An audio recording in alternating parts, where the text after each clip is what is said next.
Last week, Pastor talked a little bit about Luke 4. We can kind of piggyback that a little bit. I'd like to look at Luke 4, particularly 14 to 30. And here we see Yeshua speaking into the temple. And he's going to be talking about revealing himself as the Mashiach, the Messiah.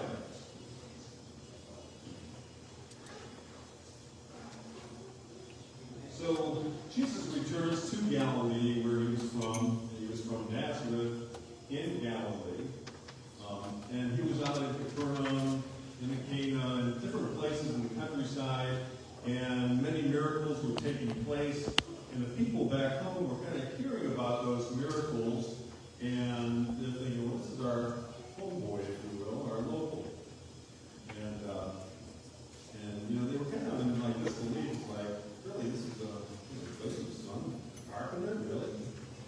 I mean, what kind of good can, somebody from here be? I mean, how could we, birth the Messiah? So they were very skeptical. So let's take a look at this here, and I'm going to relate it to healing. Okay, verse 14 in chapter 4, Jesus returned to Galilee in the power of the Spirit, and news about him spread through the whole countryside. He was teaching in their synagogues, and everyone praised him. He went to Nazareth, where he had been brought up, and on the Shabbat or Sabbath day, he went into the synagogue, as was his custom. He stood up to read, and the scroll of the prophet Isaiah was handed to him. Unrolling it, he found the place where it is written, "The Spirit of the Lord is upon me, because he has anointed me to proclaim good news to the poor.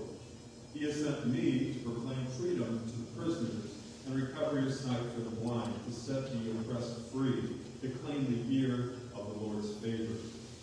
Then he rolled up the scroll, went back to the attendant, and sat down. The eyes of everyone in the synagogue were fastened on him. He began by saying to them, "Today this scripture is fulfilled in your hearing." All spoke well of him and were amazed at the gracious words that came from his lips. "Isn't this Joseph's son?" they asked. Jesus said to them, "Surely you will quote this proverb of David, 'Physician, heal yourself.' And you will tell me, 'Do here in your hometown what we have heard you do in Capernaum.' Truly I tell you," he continued, "no prophet is accepted in his hometown.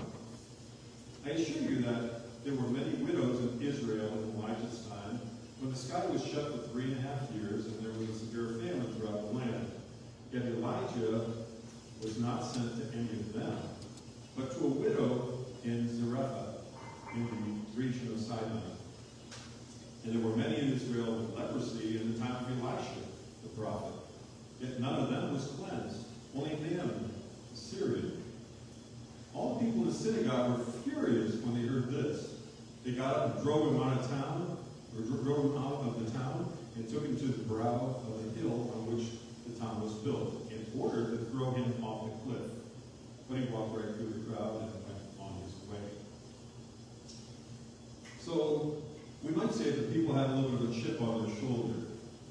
They thought, this is our guy. We don't really trust him too much because of what we're hearing. We have to really see him. He has to really prove himself to us. And the expression, "physician, heal thyself," it doesn't mean that he's literally going to be a doctor and he's going to be healing himself. But what it means is that he has to prove himself worthy of the role that he's in. Okay? A doctor would have to be, showing that he's proving that he's able to heal the sick. A carpenter would have to prove that he's able to build a house or to do building properly. Okay? Whatever your role is, you have to be able to show that you are worthy of that title. You're to prove it. And even though he had quite credentials everywhere else, for which they were angry at, because he was their guy, and if you're going to do these things, you should have done it here, not somewhere else. But Yeshua was called to do it somewhere else. And that's the difference. The Lord called him. He didn't call him to be in Nazareth at that time.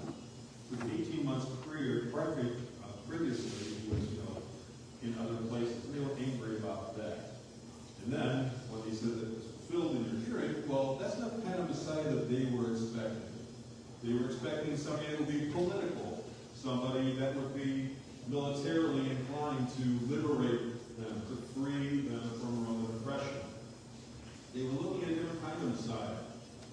But the Messiah came to those who would receive him, not to those people that felt that they had a right to just be called the children of God and be the heir of his chosen people. Okay? He went to those that were brokenhearted. He went to those that cried out for help.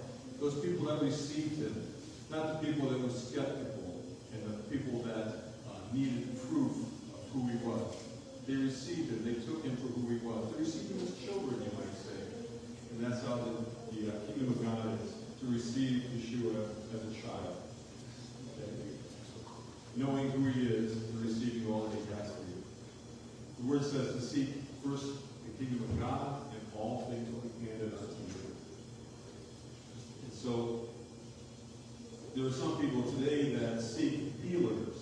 They'll flock around the country looking for somebody that has a TV program or a reputation in healing, and they'll go all over the place for that. But the truth of the matter is that the Word of God has power in itself. But the Holy Spirit that indwells every believer has that power. When we stand in that power, we represent Yeshua in our form. And he works through us. And so when you come for healing, don't be skeptical. Just receive freely what the Lord has done for you. Receive from him. Don't be coming for a sign or a miracle. In his time, he'll show you those things. Come to find him. Come to find his salvation, his freedom, his liberation. And everything else will be given to you. Blessed be